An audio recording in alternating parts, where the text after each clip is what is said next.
Dear Dharma friends, welcome to this episode of the podcast provided by the Buddha's Practice Incorporated of Australia. Today, we will jointly delve into the profound principles revealed in Volume 8 of the Shurangama Sutra. 1. The original purity of nature and the arising of delusion. The Buddha teaches that, fundamentally, all sentient beings are truly pure in their original nature. However, it is precisely because of our delusive view, which is based upon the self-nature yet generates various illusory attachments, that delusive habits subsequently arise and become increasingly entrenched. This leads to our life manifesting completely different states in terms of inner aspect and outer aspect. Inner aspect, the downward flow of affection and lust. The inner aspect is the delusive affection that arises within sentient beings due to various defilements of affection and lust. When this affection and lust accumulate ceaselessly, it can generate the water of lust. For example, when the mind recalls a delicacy, saliva flows in the mouth. When the mind recalls a person with either pity or hatred, tears well up in the eyes. When one craves wealth and treasures, the heart secretly longs for it. Even when the mind is attached to lust, the male and female organs naturally secrete fluids. Although the forms of these affections and lusts vary greatly, their downward tendency of flowing and congealing is the same. This moist characteristic cannot rise and will naturally sink downward.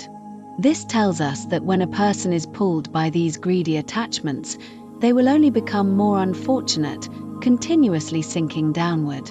Outer aspect, the upward rising vigor of wonderful thought.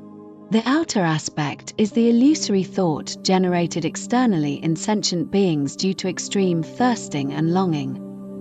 When this thought accumulates ceaselessly, it can generate superior vigor because it is an upward rising force. For example, genuinely upholding the precepts causes the whole body to become light and pure. Genuinely reciting mantras and mudras, through the combination of Dharma power and the power of thought, generates a superior temperament, making the person look strong and resolute, inspiring awe in others.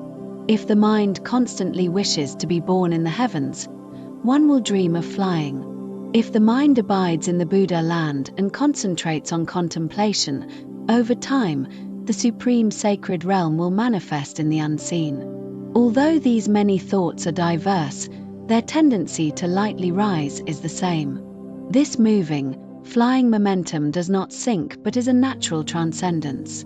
In summary, the inner aspect is affection, like cold air, leading to descent, while the outer aspect is thought, like intense heat, enabling ascent. It is a principle of wisdom. 2. The continuity of birth and death and the flow of karma. The phenomenon of continuity of birth and death in all mundane worlds arises from following habits and dies from flowing transformation. In other words, birth conforms to habits and actions, and death follows the stream of karma. When we are at the end of life, just before the heat is extinguished, the good and evil karma accumulated throughout life will manifest simultaneously. These karmic forces are recorded in the 8 consciousness field of the self-nature and are not controlled by our consciousness. At this time, regardless of whether it is an inverse death and proper birth or a new arising, it is no longer controlled by human thought but solely follows the flow of karmic power. Pure thought leads to flight, born in the heavens. If our contemplation has not a single trace of downward defilement, containing only the pure principle of wisdom, then after death we will certainly rise and be born in the heavens. If this flying, ascending mind is also endowed with merit, wisdom, and pure vows, this mind will naturally expand, enabling one to see the Buddhas of the 10 directions and all pure lands, and be reborn according to one's vows. Little affection, much thought, lightly rising but not far. If affection is only 10% and thought predominates, the body will rise lightly but cannot reach extremely far. Such beings can become flying Zyan, immortals, powerful ghost kings, flying yakshas, or terrestrial rakshasas, traveling unimpeded within the four heavens. If they have good vows and kind hearts to protect the Dharma, or uphold the precepts, mantras, and samadhi, or maintain the correct understanding of the true Dharma, they will forever abide beneath the Tathagata's seat and protect the Dharma. Affection and thought are equal, born among humans. If affection and thought each account for half, then one neither flies up nor sinks down, but is born among humans. At this time, clear thought leads to intelligence, while deep affection and lust lead to dullness. Much affection, little thought, flowing into other animals. If affection accounts for 60%, one flows into the animal realm. Heavy karma leads to mammals, like cattle and sheep, and light karma leads to feathered creatures, like birds.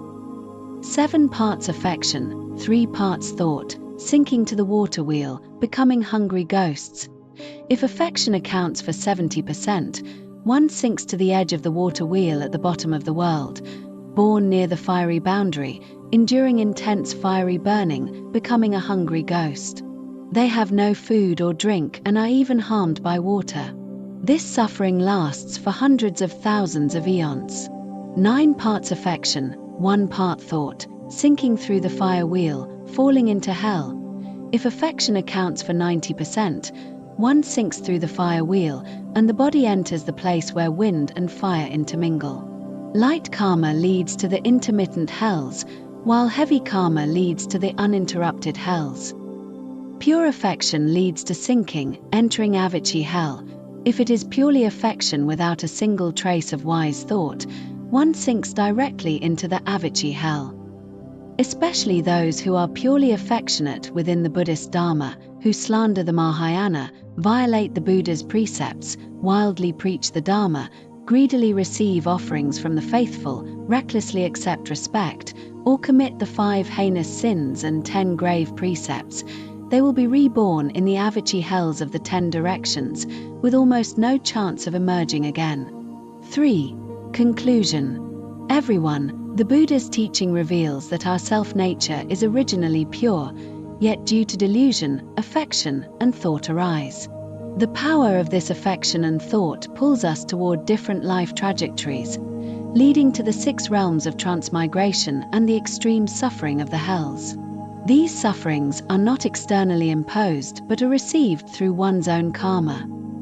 Each individual creates their own karma and receives their own retribution.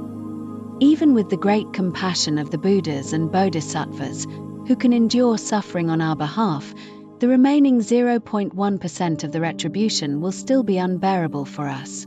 May we rely on wisdom and not on affection, and seek the unsurpassed way with wonderful wisdom. Thank you.